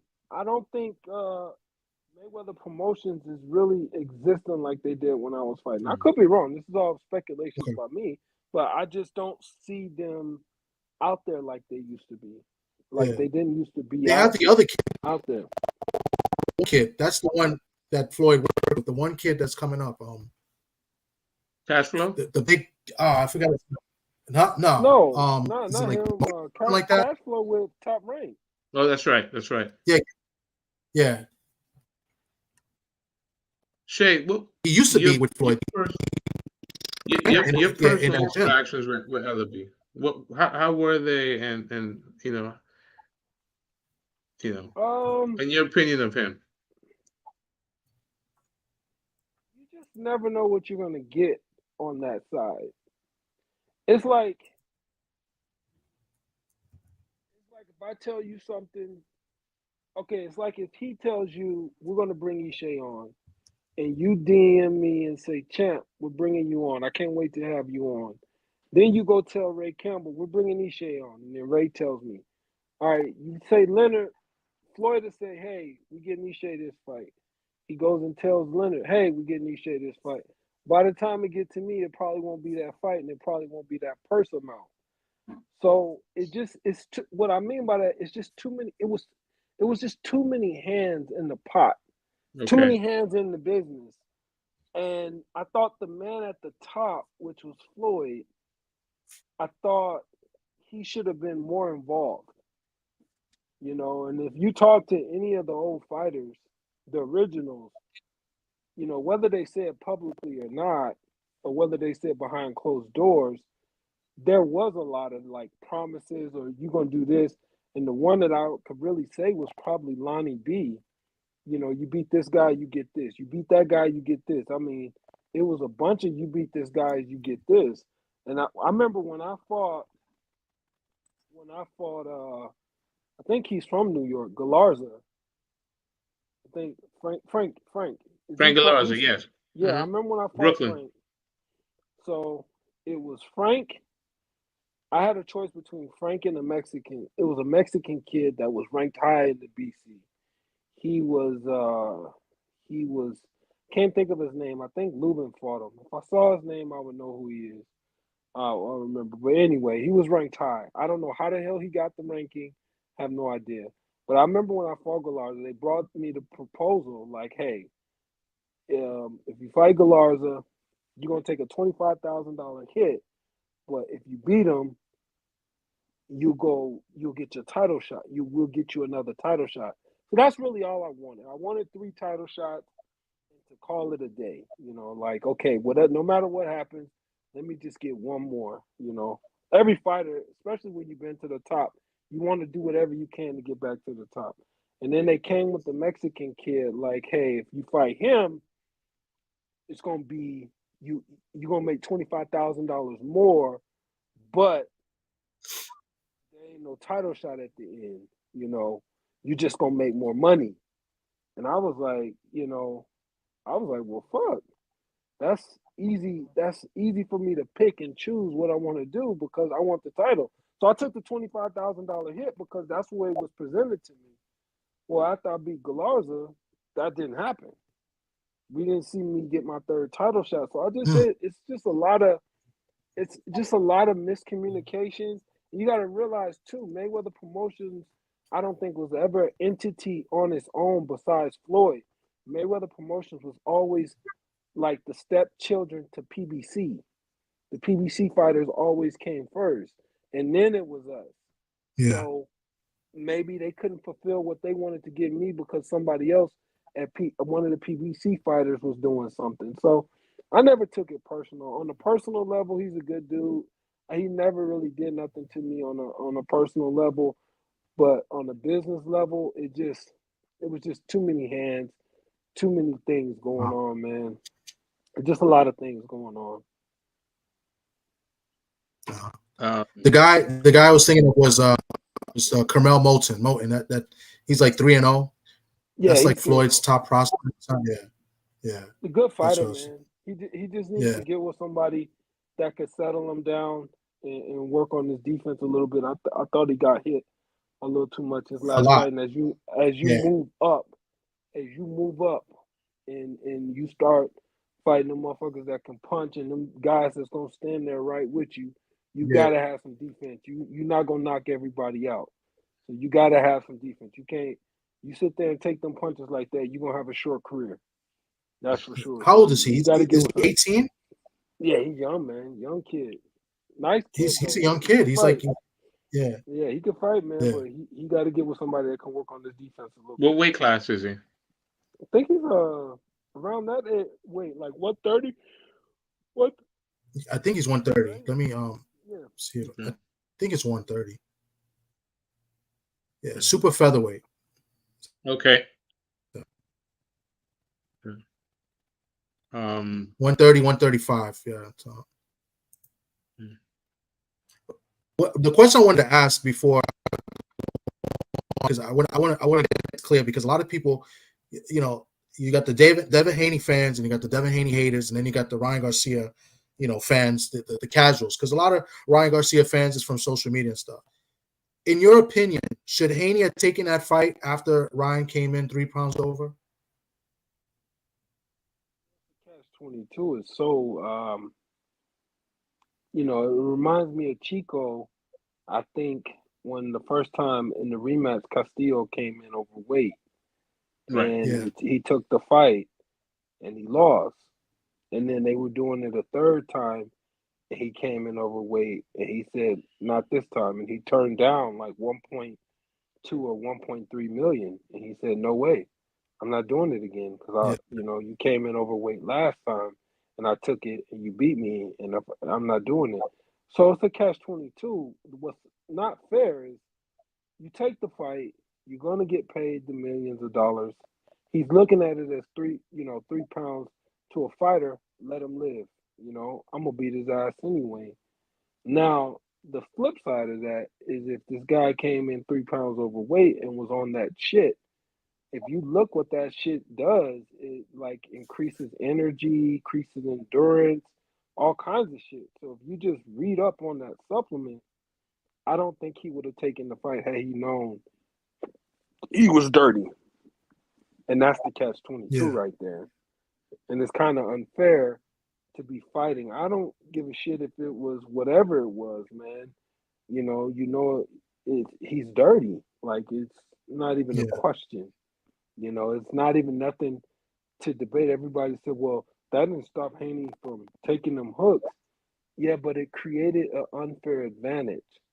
While I'm losing weight the right way, while I'm having to do everything to preserve my energy and my diet, and I'm doing everything the right way, trying to sleep, cutting weight, and doing everything. Mhm. Not only did you just cheat me on the scales, which we agreed and I took the money, but you cheated your body physically. And that's where the advantage comes from. Doesn't I don't give a shit about no left hook or no right hands. You didn't go through the proper steps that a fighter has to go through, and that's what's cheating. It creates an unfair advantage when somebody is doing it right. It's like if I tell you we're gonna race for 100,000, we're gonna race, 100 meters, and I get to start at the 30-meter mark. That creates an unfair advantage because you're starting all the way back. And that's kind of what that supplement did, that banned supplement. It created an unfair advantage Yeah. for him, and he never experienced what it's like to cut weight, what it's like to not have energy, what is it like to be irritable. He was cheating. And like I said, one test, two tests came back dirty. The likelihood is the third one's going to come back dirty. I've never seen three tests that backup sample not come out clean. So it is what it is, man. But that's where I think Haney got screwed and he would have pulled Yeah. out of the fight. I think Now, also though, I do believe though his own team has to take a hit because I think they bought into the fact that they were basically fighting Ricardo Mayorga 2.0, a guy that was, doing curls, and I think they bought into the hype, and obviously it was a work, to take a wrestling term because there's no way that he was doing all that, craziness during the week. I think also the first press conference, you can tell just you're a pro athlete. He had no shirt on. You could tell there's no way that the guy's gonna make the weight. So I think Devin's father has to take a little blame. When a guy's not, there's no way unless he cuts off his arm, there's no way he's gonna make that weight. So Okay, but where are we gonna give him the blame at? Because you got possibly there's reports that he made upwards. Let's just give it a just a ballpark number. I heard reports of 35. I heard reports of 20. So let's just it's a meet lot of money. halfway. Let's just say 15 million. Let's just say So you really gonna tell him to pull out with 15 million for 3 pounds? It's a lot of Exactly. money, Hey, man. it's too much money. Yeah. And I Especially really believe that Yeah. Bill when thought you it don't matter. We give him the advantage. Devin's going to wash him. right, right. I don't give him. I don't give them no I don't give them no fault in taking the fight, not taking the fight as is. I give them fault because I feel like he made mistakes that he shouldn't have made. That's why I give him the fault at. There's a lot of times where he was getting hit with a hook. He shouldn't have. There's one thing you know. If you know your opponent's got a strong fucking hook, stay away from the hook. When I fought Randall Bailey, Yeah. I knew he motherfucker had a strong right hand. He barely touched me with that motherfucker. And I only had like 13 fights. You know, so some of them things you gotta just know. Like you gotta drill that into your fighter. So if I'm gonna give him any fault, it's gonna be like I don't feel like he was prepared as he should have. And he was falling for way too many feints. He got hit with the check hook too many times. Um, he wasn't keeping his right hand on the side of his face. He was fighting more with the jab here, Yeah. this hand here. And when somebody got a hook and they're fast, this hand is the worst place to have it. You know, this hand should always be tucked here, no matter what. No matter what. Until you have downloaded that opponent, all his information, you have gotten comfortable in that ring, that hand should not move. You know, he got caught with that hook in the first round. So there's no way he had downloaded all that information that he needed to be successful yet. So if I'm gonna give him any fault, it's just I feel like they wasn't ready. But you know, I'm not gonna give him fault for taking the fight, and No, I'm you not can't. definitely because it's just too much money, way too much, and plus they didn't know he was dirty. I always gave Bill credit for kind of putting his ego in check, that he would bring in people that were smarter than him. Like he had Ben Davidson with him. He had Joel Judah. Joel got cut off. Now, from what I heard, it has something to do with money. And I'm like, it was just kind of disloyal, especially when you're making the biggest payday you've ever made. I mean, do you think that played some fault to it? That the corner was kind of inexperienced? I don't know because they've been doing it the way they've been doing it at such a high level, and they've been winning. So it's easy now to point to the trainers and point to the team. Had he won, this wouldn't even Yeah. be a conversation Right. right now. Right, of course. So it's kind of hard for me to say that right Okay. at this moment. I'm just But gonna I think say he should have been, whether he was doing it or whether it was somebody else on the team. I'm saying they should have been more prepared for. I feel like they was underprepared for what Ryan Garcia was bringing to the table. And you know, all he had was he's fast. He doesn't throw jab like that. He's not going to jab like that. And all he has is a hook. The guy literally has no idea how to shoulder roll. He literally hides and Mhm. turns his whole back. I have never seen no one do that in the fight. I mean, I've been watching the shoulder roll. I did the shoulder roll. I've Yeah. been watching the shoulder roll since Roger Mayweather, James Toney, since some of the greats. I have never seen someone turn their back. And everybody act like this guy is a killer, man. He's a quitter. He quit. He look, the same Yeah. guy that quit, same guy that, but I just felt like Devin just had the wrong game plan. And if anything, Yeah. it I was think more I think that's what so I'm saying. Yeah. offensively. I think he thought he could stop Ryan Garcia, and I think that made him defensively careless. I think that was the main issue, because rounds 2 I through agree. 6, yeah, 2 through 6, Haney won those rounds in my opinion, easy. Round 6 maybe was kind of like a coin flip, and I was there live, but I think he hurt Ryan, I think at least twice in that fight. And I think Haney got careless. I think they thought, and they, meaning his team, I think they thought they could stop Ryan, especially coming, with the Tank fight, and Tank is your rival, and Tank stopped him. They thought they could stop Ryan, and I think that's what got him careless. Add to the fact that in that 6th round, the crowd was booing. they were booing because Ryan was pretty much running and moving away and turning his back and holding. I think that all played, into it. I do agree. I think they should have been more prepared and know. I don't think Go ahead. he I'm should sorry. ever go into a fight thinking he's going to stop anybody. I think he should go into the fight being the Devin that has beaten everybody and has taken all the challenges, the Devin that fought Lomachenko, no matter what you think, he still came out victorious. I think the Devin that fought Regis, I think the Devin that, fought Loma and Kambosa twice. Don't go into these fights. You're not a puncher. Mm-hmm. Superb boxer puncher. Meaning you have to set your shit up if you're gonna get a knockout. Some guys can punch and some can't. Some just not born like that. I could punch. When I would spar people, they would tell me like, "Yo, bro, I don't know where these motherfuckers think that you can't punch. You're a pretty good puncher, especially to the body." But when I got in the ring, some of my opponents were so tough, they're not just gonna let you clip them. I wasn't a one-punch knockout artist, so I never fought like that. So you gotta know, you gotta work to your strengths, and that is his strength. He's a boxer puncher with superior boxing skills. He's way better than Ryan Garcia. Way better. I mean, nobody thought Garcia was gonna win the fight. That's what the bookies didn't think he was gonna win the fight. I think he was like plus 600. Nobody thought he was gonna win the fight. So yeah, I mean, I just think he fought the wrong fight.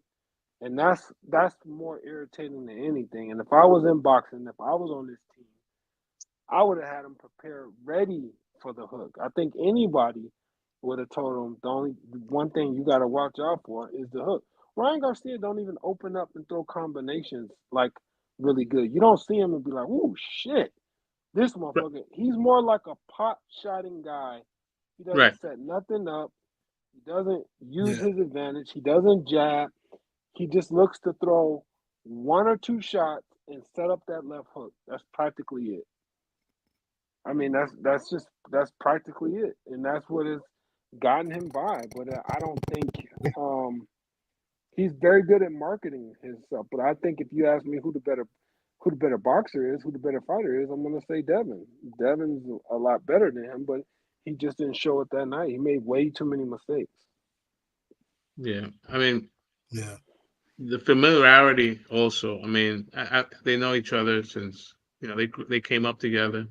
There was a lot of factors. I I felt kind of like what Joe DeGuardia said. I mean, the business aspect of boxing needs Ryan Garcia to be good because I mean, if he's eating, everybody else eats, right? The two biggest pay-per-views have been him. He's been, part of it, right? Him and Tank did the biggest number, and then this one, I think it didn't do as good, but it was still bigger than anything I else. think it was 500,000. Would they say Yeah, 500,000? and that's what people allegedly steal in the fight. I don't know who these people are, that are illegally streaming. You know, I don't know where they're coming from. I've got to look into that. I don't know if it's people, looking through the hole in the fence of the neighbor. We gotta do an investigative story, Tom. But does boxing? Are we that thirsty for a star that we'll put somebody like that in the limelight that he can be running down the street and just see a stranger and say, "Do you support pedophiles?" And the young lady looks at him and doesn't say nothing. And he just says, "Fuck you." I mean, are we that? Are we that starving for a star? He's like Jake Paul, who can fight a little better. yeah, That's what it is. Are we that? And that's what I didn't get to say, but when DeGuardia was saying boxing, I don't think boxing is in a great place right now. Personally, I don't. We have a YouTuber making more money than any boxer has almost ever made. We have a guy promoting uh, the kids and Jesus Christ, and then going to the press conference, dropping F bomb after F bomb after F bomb. I mean, what are you doing? Like these are the guys that we have at the forefront of our sport. If we that star for a star, that this is the kind of guy that we get. We're like, what are we doing here? I There's some mean, truth to that. I mean, it could be a reflection of our society. You know, yeah, it's deterioration just of our society. we just live in different times. I mean, even though the times change, the thing about me is I haven't changed. You know, I still remember I still remember Tuesday night fights, Wednesday night fights, Friday night fights, and I miss that. You know, I miss good fights. You know, great fights being put on and good fights, and I get up for that shit. You know, Mm. I don't like the clownery shit. You know, the over like I don't want to hear about your support the kids and I don't want to hear that shit because you're not really living that life, bro. That's not what you are. You can take as many cameras as you want to know, bro. You're not about that life. Oh, I'm not a host. You know what That's I'm saying? yeah. He's not about that It's a life, dog. contradiction.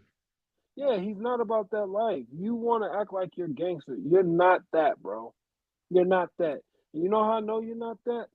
Because I train with a gangster. I trained with a dude that will ride with you. I trained with a motherfucker that will be like, if it was smoke coming your way, he was ready to ride with you. And that was Diego. I trained with a motherfucker that said, I don't give a fuck if I live or die in the ring. And he fought like it. I trained with a guy like that. He's not like that. I trained with a motherfucker that was said, it's hard for me to forgive my dad for stopping me against Floyd. You let me go out my shield. You let me go out on my back. Hmm. I need to be knocked out. I train with a motherfucker like that. So I know what that's like. Yeah. So to sit here and put this act on that you like that, bro, you're not like that, dog. Because I know motherfuckers that's really like that. You You know, I know, know motherfuckers that will say like I'm ready to die in the ring and really mean that shit. Like, dog, I came up with fighters that would have never. I don't care if it was weight clause or rehydration clause or you can't eat nothing but fucking rice cakes the whole week of the fight. You know what I'm saying? That's in the contract. I came up with people that would have never took no knee against Tank and just quit like that. So it's hard for me to like when I hear him talk, I'm like, dude, mm, you're not I, about that, dog. it's funny. You mentioned Diego, and I still to this day, I wish they would have waited and made that fight at 35. You know, because Diego, it was, you know, they were talking about how Diego was struggling to make that weight, and he had nothing that night. You know, I'm not saying Hmm. that it would have been any different, but it would have been competitive. You know, but you know, that's just speculation. You know. I mean, I came up with guys that just, when you see the bullshit. We just live in a gullible society. You know, Hmm. we live in a society where people storm the Capitol still looking for votes. So people locked up right now because they listened to a man say, "Go to the Capitol. I'm gonna be there with you. Let's go there together." There's people doing time right now because of him. But we We just know live in a gullible society, man. people. There's more sheep than lions. You know that. It's easy to follow. Um, Tomorrow, what do you think? You think Lomachenko still has enough? I think even back nine, Lomachenko should do enough to get Cambosis. Yeah, me too. Honestly, dog, I love George and what he's done and how he's pimped the game out and how he's made so much money. But Yeah, outside of Team Tiafimo just fighting a stupid ass fight in the wrong fight, what the fuck has he done? Like, what yeah, has he done? yeah, I mean, he hasn't done anything since the Taylor fight, but Taylor seems like he was done. But the Loma fight, Teofimo, that's pretty much his best win. That's what I'm saying. And I fuck with Campos. I like what he's done, but outside of Tiafimo just fighting just the stupidest fight he could ever fight, right. what the fuck has he done, bro? Like, absolutely Yeah, nothing. So it's kind of hard for me to say even back nine Loma should win. yeah, I agree. And And what do you think about next week? Fury and Usyk. Who do you like in that? And you know, yes, your thoughts. Man, it's hard for me to it's hard for me to bet uh against Usyk after what Tyson Fury looked like the last time I saw him with uh Francis. Francis. Yeah, it's just hard, man. It really is. I'm trying to make every excuse to bet for Fury, but even when I was just watching just that little bit of sparring when he got cut and they released it. He didn't look. He looked like shit during that little clip. Like it looked like he. Had always said we are gonna find out exactly what that trilogy did to them because maybe Fury lost something too. You got to remember he went down what 4 or 5 times that Yeah, whole yeah, that's trilogy. right. So I don't know. He hasn't fought since the trilogy, right? Besides the name Francis, was that his No, first he's fight? fought the other guy from the UK, the guy that everybody beats. Well, he fought Dillian Well, they're White. friends. He They're fought Dillian White. Del Boy. Yeah, he fought Dillian White and Del Boy. Yes, he had 2 fights before that. So he stopped both guys. Yeah. Yeah, I just don't know. I don't know, man. And you definitely. I don't know. I don't. I think those fights took something from them, man. I really do. Joshua looks like he's on the up, coming up, and now they're trying to make Joshua and Wilder. I don't think last time I saw Wilder, I don't know what he has left. He looked like pure shit the last time I saw him. I, Yeah. I have no Yeah, idea what. I mean, he looks like the fighter that when you get to that age and you just can't pull the trigger no more. He that's a could good not point. pull the trigger the last Yeah. fight, man. And I Yeah, don't know what it is. And I don't think this guy is no pushover either, unless Wilder catches him. So yeah. Well, Zhang disappointed against Parker, but got Parker pulling off 2 straight upsets. Yeah. Zhang is 40 years old. Um, I uh, don't know if Zhang got as much mileage as mm, Wilder. Those 3 fights did more damage to him than they did to mm. Fury. Mm. Is Sean George is not from your class? He's like the class after you. He's from the class after me, I think. Yeah, Mm. yeah. Good guy, Sean. Yeah. Yeah, I don't know, man. We got some good fights coming up. I tell you what, though, the Saudis is doing. They save boxing. They got save boxing, man, by They giving us big fights. Yeah, man, you putting this money making these fights. The Sean that Bud card is a good fucking card. It's a good it's card, gonna be man. good, right? Yeah, but it's just you wonder how much is PBC involved. That's what you wonder. All these, well, we know some PBC guys are leaving. Um, they're signing with other people, but then how much are PBC going to be involved on this card coming up? I just think PBC's they signed too many fighters and they couldn't keep them busy. Well, You know, And they're losing fighters. They lost a handful of fighters already. well, yeah, You know, that's Boots. what they I'm announced saying. the Boots fight today. I think was a press conference. He's Yeah. now Yeah, with they lost Boots. he's with Matchroom. They lost Matias. Hmm. Matias is with Matchroom as well. Um, You know who is probably kicking themselves right now? Cool. Adrian Broner. Talk to me about Bruno. oh yeah, Well, he's because with Don King. but the Jay Yeah, Z with Jay Z was trying to get him right. The Rockefeller was trying to get him for that big they contract. they was giving him like 6 fights. I want to say 6 to 8 fights, 40 million. He turned it down. Yep, And that I was think Eddie was trying to get at him at one point. Let me tell you something in this game. In this game, man, no fighter should be loyal to anyone because as soon as they have a chance to do you in, they gonna do you. And that's just how it is, man. There's no such thing as loyalty in this game, man. When it comes to promoters, I'm all for the the only time you should be loyal is when you dealing with somebody like Joe DeGuardia, man, with that little club level. That's a good level, but man, when you start making good money, none of them motherfuckers is loyal, man. It's tough. So you sit back. If I'm AB, I'm sitting back scratching my head. You with a motherfucker that ain't promoted a fight since Ali did the Rumble in the Jungle. I can't, Don King don't promote no more, man. He's Well, fighting a luckily, named guy. He's fighting somebody that people know Blair of, the but Flair.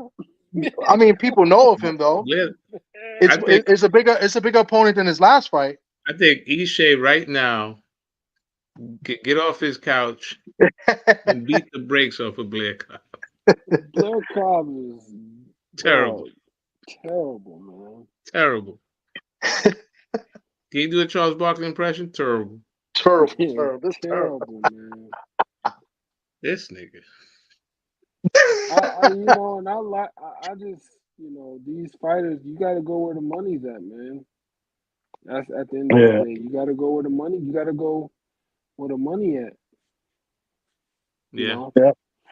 And don't That's in nobody they June, want to. right? Yeah, they want to talk shit about Eddie and all of that, man. Eddie keeping them motherfuckers paid, bro. Yeah. It's crazy. The same motherfucker that they was talking about now, fighters is just slowly them PBC boys just slowly defecting.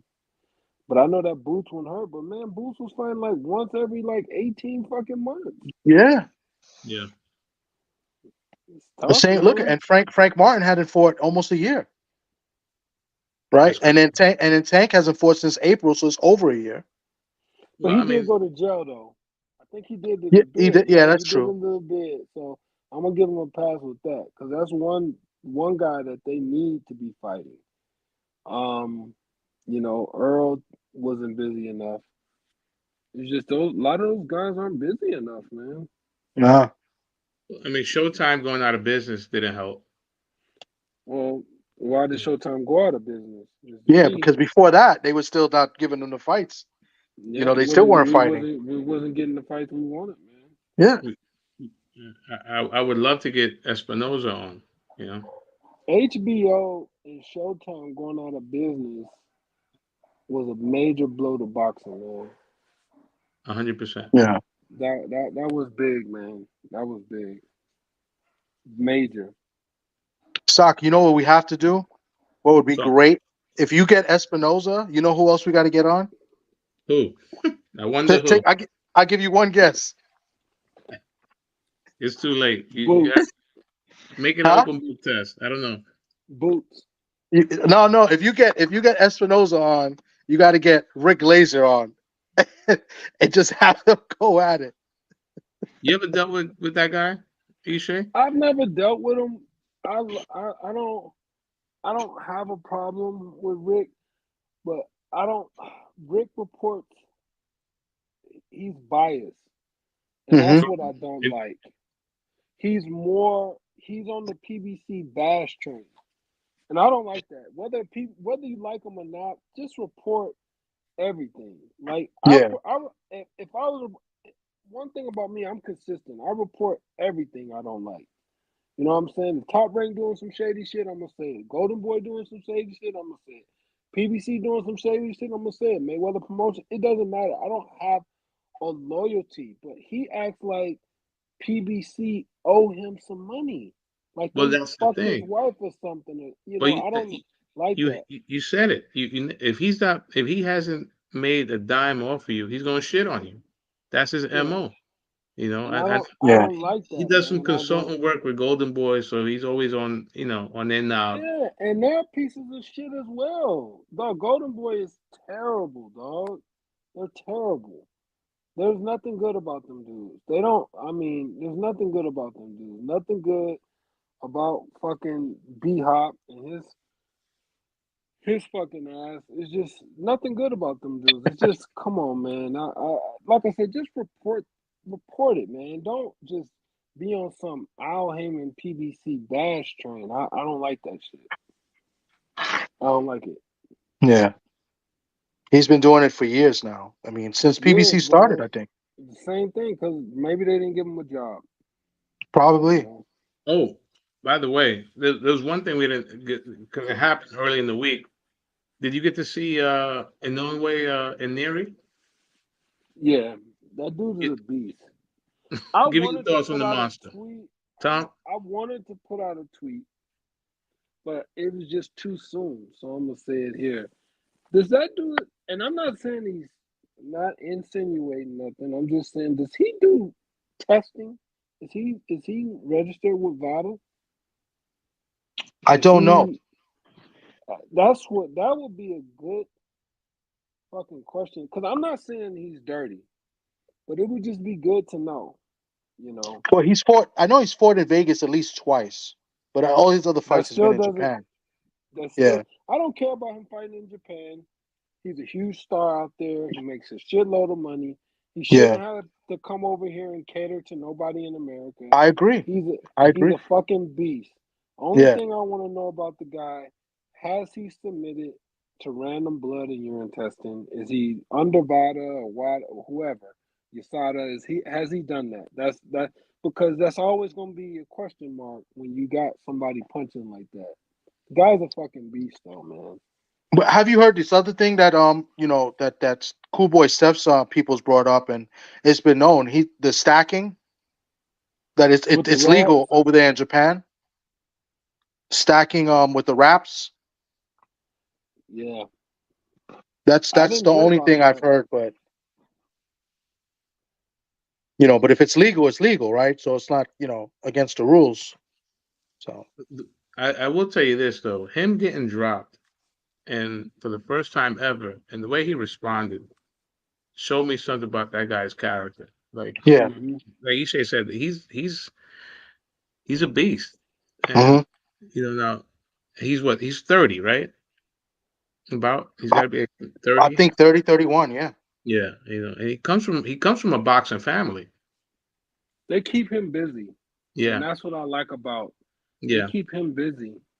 That dude's fought 8 times in 4 years. It's a minimum of 2 fights a year. They keep that motherfucker busy, and he's not just fighting cakewalks. He's No, fighting people, man. So, eh, yeah. and they keep him busy, man. And you gotta respect somebody that keeps their fighter busy. And that's the only thing. That's the only knock I would give Bud is that he's just not busy enough. I don't know, Hopefully Sock, he's busy now.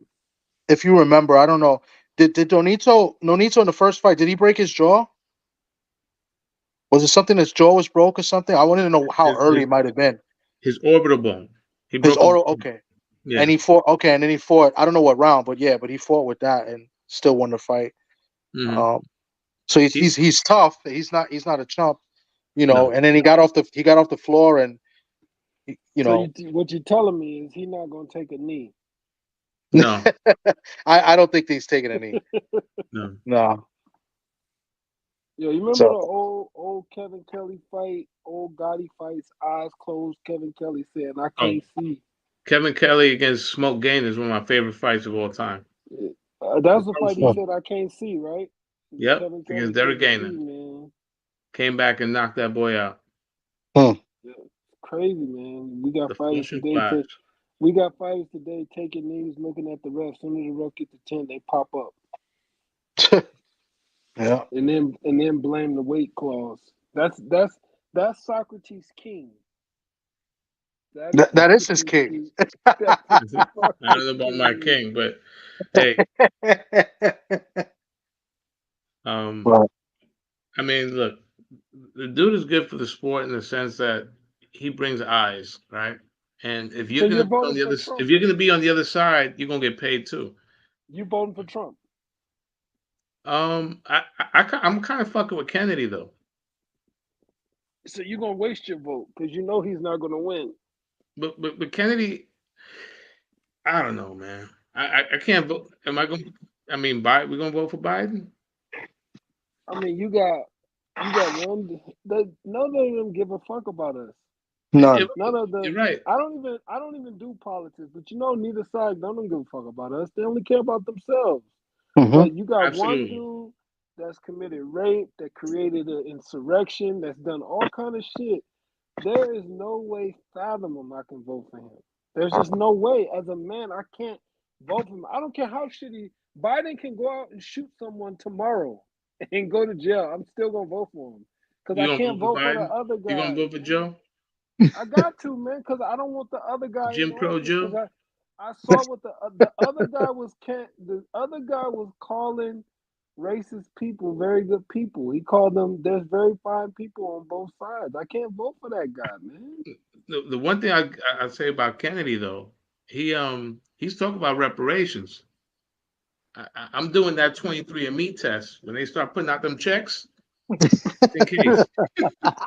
Oh, they gonna give you them checks, and you know how much a gallon of gas gonna be $20 a gallon. That's how they take our dollars from it. That's how they take our. They'll give us the reparation check. Everything going through the roof. How much is gas in Vegas right now? Like four something. Damn. Is this what is it there? About 370, 373. Yeah, Vegas is one of the most expensive places in the country. It's up there. Like we're in the top 10. Are you still in Henderson or? I'm in Vegas. I've never been in Henderson, so I thought you was you in Vegas, Vegas. I'm in Vegas. Yeah. Okay. At one point, I say about 10 years ago, the real estate was hot.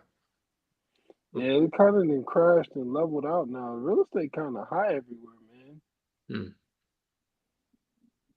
Wow. New York is to get it. It doesn't matter here in New York. New York's a blue state, so Yeah. Biden's gonna get the vote, so it doesn't matter. Yeah. I mean, we got a governor here that doesn't think black kids know how to use computers. I don't know if you heard about that. I saw that. Yeah, that's crazy. And she's I saw what that. the fuck? I also That- saw the guy was trying to kill what was it called? The Central Park Five? He was murdering them guys back in the day. Oh, Trump? Yes. Yeah, man. Mhm. And That they was a thought long these time was ago. Yes. But I do agree with you. Politicians only care about themselves. They Yeah. only care about themselves. They don't care about Trust us, me, I used to man. work for one. Man, they only care about themselves, how much money. All their pockets get fat. Yep. Never complain. You know, their Yep. pockets get fat. Yep. That's a fact. Well, guys, I'm gonna close it up a little bit. I'm on my phone right now. Everything's shut off. I don't know what the hell's going on here. Man, I told you gotta put your quarters in, man. Sorry, man, get that man your internet provider, man. He's sitting there. You don't hear the You gotta quarters in the feed background? Nah, you see, you don't understand, bro. you Like gotta you feed look that at me and you hamster. look at Sock.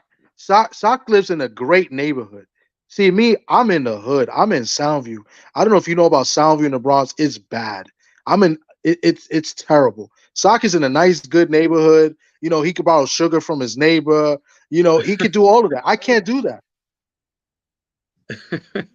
Sock's screen is crystal clear. Right now, I'm looking at your logo, man. Because I'm on my phone. I'm on my You got phone. the I'm hamster. on my phone. I can't do the laptop. The internet got- went off. So my phone, it works because I'm on the network, but the Wi-Fi and the internet service is out. So the laptop, it's You no gotta feed- service. You gotta feed the hamster, dog. Let that nigga run.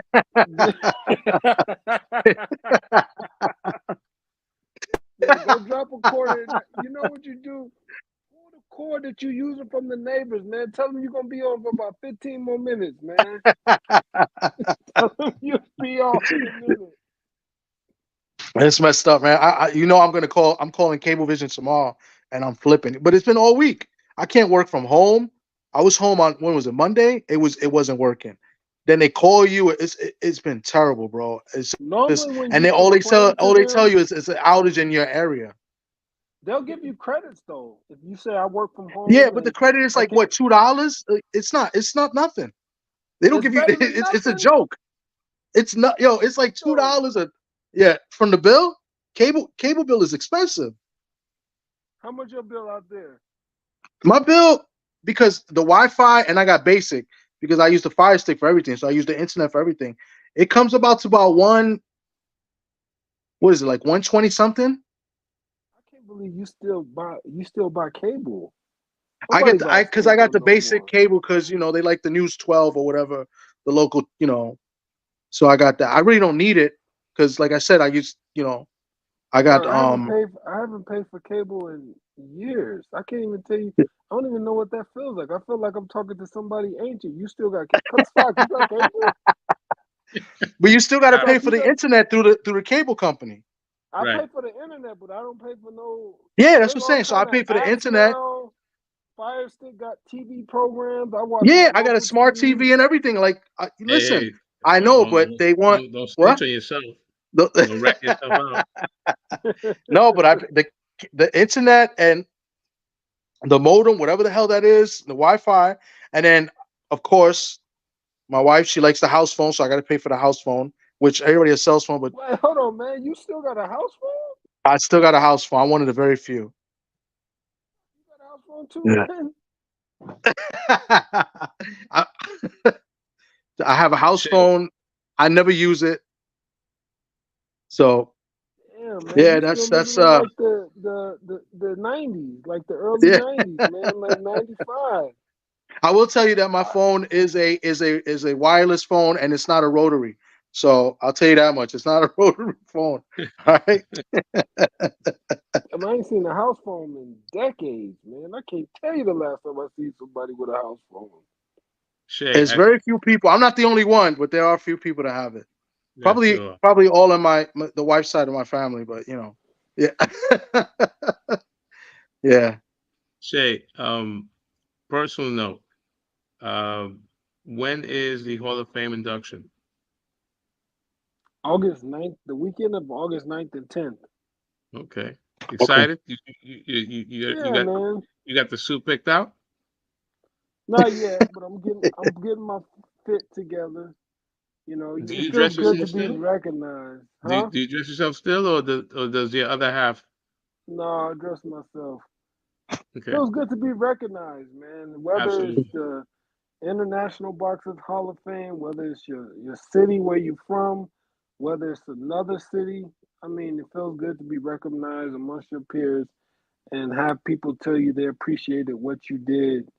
And yeah, man, it feels good to be recognized. So that night, I'm probably gonna be very emotional, man, because I was on in the game almost 20 years. I'm damn near 20 years, like 19 Nice. years and some months. So you saw me start off when I was still young in the game. So it's to reach the heights that I did and to accomplish and have it topped off. I think every fighter always feels like they can still go. Like to this day, I feel like I could still go if I needed to. I could still go if I needed to. You have that in the back of your head, but then when you have something like the Hall of Fame, you just think like, shit, I don't need to go. That's like the that's like the final chapter closure. Like I don't need to go no more, man. I'm good. I'm straight. Nice. So it's cool, man. And no matter how, now your That's what's son, up. your son put the bar kind of high because I saw his drip for his prom. Oh yeah, man. He did, man. He did. He set the bar real high. So So I got I congratulations gotta to step him. my game. I gotta step my game up, man. And they're so much better than I was. Better students. I got, two that has already graduated college, got a third one going. So there's so much. I always tell them just be better than me. They're so much better than what I was. So Nice, I'm proud of them, man. awesome. There's no bigger That's blessing. what's up. Yep. No. That's yep. I got one in college now and one on the way. That's That's right. good, man. So That's the best feeling in the world when they yep. when they living their life better than you lived yours. Yep. So I can ask for. And then hopefully they can Good. take care of me later on, right? Right, right, You right. know what I'm saying? So That's even the though my cheat daughter code. told me that she's gonna put me in a home, but you know, All she right. already told me she's gonna put me in a home already. Start That's practicing crazy. But bingo. Start practicing your bingo game. yeah. Yeah.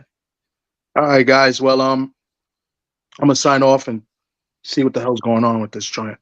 But I appreciate you, Ishe, for coming on, man. This was All dope. right, man. You Thanks know what I'm for saying? having And me, fellas. Anytime, man. you're welcome anytime. Anytime you want to come on, talk boxing with us. We're good. Well, every Friday we go on. But anytime, you want to come All through, you're right, always welcome. all right, man. Anytime, fellas. All right, bro. Appreciate you. Appreciate you, brother. Thank you. All right, man. Stay blessed, y'all. Sleep All right. well. All right, you too. Triple T, take it home. Land your plane, Tom. Yeah. Yeah. Thank you, Socrates, for holding us down, especially with my internet service and stuff going on. And of course, a big thank you to Ishe and Joe DeGuardia. That was pretty cool today. I'll try to run some clips and later on during the week, and there was some good quotes and some good stuff being thrown out. So I'll repost some of that. Well, yeah, man, this was dope. This was good discussion. This is what we do here on Friday Night Sports Talk, and we got more to come. We're hoping to have an interview with Xander Zayas next week. I got word from someone in Top Rank. They got back to us, so might have Xander on next week, and then we got other guys scheduled that may come on as well. We're working on, so stay tuned. Awesome. It's great. Good show as always. Quick prediction. I think Lomachenko. I mean, it's been a while since he had a stoppage. Maybe he makes a statement, especially since it's been rumored that him and Shakur is next. So Yeah, that is the rumor, but I'm going against the grain. I don't know. It's a gut feeling, bro, and I may put some money on it too. I have a feeling that Kambosos, this is his last shot. I think Kambosos wins this fight. It's just a gut feeling. I feel Kambosos will win a close unanimous decision. I think he's gonna have moments in the fight. I'm even gonna call and predict that he knocks down Loma, flash knockdown at least once. So I'm picking Kambosos in this fight. I'm going to go against the grain. It's just something. Something doesn't add up, and we've been seeing fights where the obvious has not taken place. You know what I'm saying? So I'm gonna go with that trend, and I'm gonna go with the upset here, and I'm gonna pick Kambosos to beat Loma. I bet you a Diet Coke. You're on. All right, man. I appreciate everybody that came through. Appreciate my man A1 with the super chat. Much love to everybody that show love and catches us on the replay. And any comments, concerns, suggestions, leave them in the comments. You know what I'm saying? So that's it for us. We'll see you guys next week, or maybe earlier next week. Stay tuned. Salute.